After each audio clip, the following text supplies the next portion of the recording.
किसी व्यक्ति के प्रकृति की परीक्षा कैसे ली जाए। निषाद राज जी ने कहा हम भोजन से उनकी प्रकृति की परीक्षा लेंगे। मानव जीवन का भोजन से या मानव प्रकृति का भोजन से प्रगाढ़ संबंध होता है। एक दार्शनिक ने कहा है कोई खाता क्या है, वो पहनता क्या है, उसके मित्र कैसे हैं, ये 3 बातें बता दो, मैं बता सकता हूं वह व्यक्ति कैसा है। आपके व्यक्तित्व का निर्धारण आपके भोजन, आपके वस्त्र और आपके मित्रों से होता है।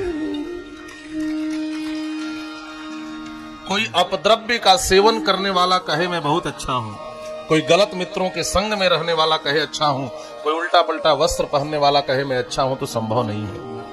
ये तीनों चीज आपके व्यक्तित्व का निर्धारण करते हैं और इन तीनों चीजों पर विचार करना चाहिए।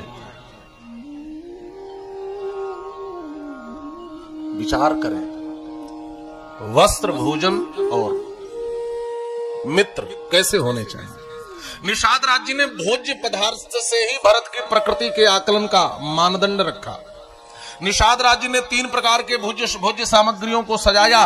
एक थाल में कंद मूल फल सजाया गया, दूसरे थाल में मृगमांस सजाया गया और तीसरे थाल में मीन पीन पाठीन पुराने भरी भरी भार कहारन आने, और तीसरे थाल में मछलियां, एक में मृगमांस एक में फल। फल ग्रहण करेंगे तो सात्विक वृत्ति है, राम जी को मारने नहीं जा रहे हैं।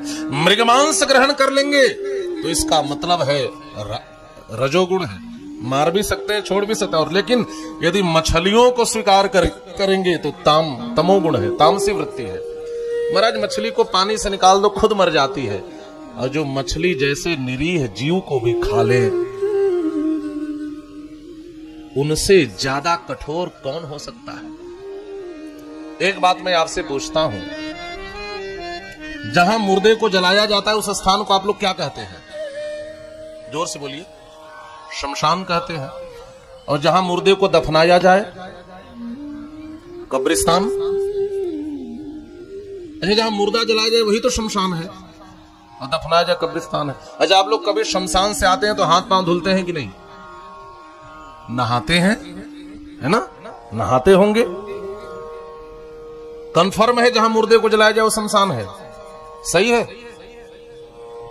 तो जिसकी रसोई में किसी बकरे को मारकर, किसी जीव को मारकर, किसी मुर्गे को मारकर पकाया जाए, भूना जाए, किसी मुर्दे को जलाया जाए, उसकी रसोई किसी शमशान से कम है? आप विचार करें। और किसी जीव की हत्या करके मुर्दे को भून कर फिर अपने पेट में डाल लेते हैं, आपका पेट किसी कब्रिस्तान से कम है? रसोई को आपने शमशान बना दिया, पेट को कब्रिस्तान बना दिया, और आप सोचते हैं भगवान मेरा उद्धार करे। भगवान चाह करके भी आपका उद्धार नहीं कर सकते। भगवान वेद कहते हैं आहार शुद्धौ सत्व शुद्धि। आहार की शुद्धि के बिना सत्व की शुद्धि नहीं हो सकती। जब तक आहार शुद्ध नहीं होगा, लोग कहते हैं हमें आध्यात्मिक जीवन जीना है महाराज जी, हम शुरुआत कैसे करें? हमारे शास्त्र कहते हैं पहली शुरुआत भोजन से होनी चाहिए। आप सबसे पहले आहार शुद्ध करें, फिर व्यवहार शुद्ध करें। आहार की शुद्धि प्रथम शर्त है आध्यात्मिक क्षेत्र में कदम बढ़ाने के लिए। गांव में भी एक कहावत है, जैसा खावे अन्न वैसा होवे मन। अन्न से मन का निर्माण होता है, अन्न से विचारों का निर्माण होता है।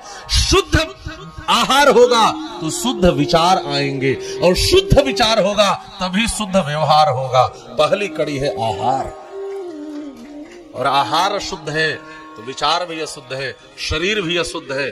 और अशुद्ध शरीर में आप चाहते हैं परमात्मा आकर बैठे, तो क्या यह संभव है?